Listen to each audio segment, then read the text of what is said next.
So here we are. I don't know. We've been out here over an hour this time again. Hour and 15. Hour and 20 minutes.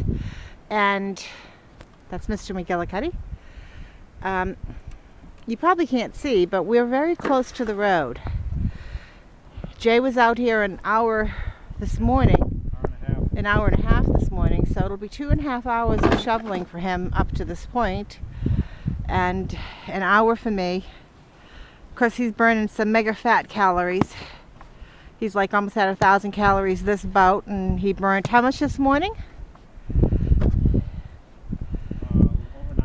Over 900. So he's looking at, burning over 2,000 calories in snow shoveling, maintaining his heart rate at fat burning level, which is really good. And of course, me, I don't burn that many. I've got right now about 430. Wind drifts. You can see it's pretty windy, blowing snow, and this blizzard of 2011 is still going strong.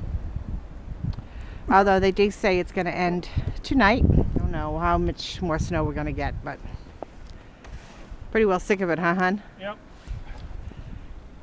Most definitely.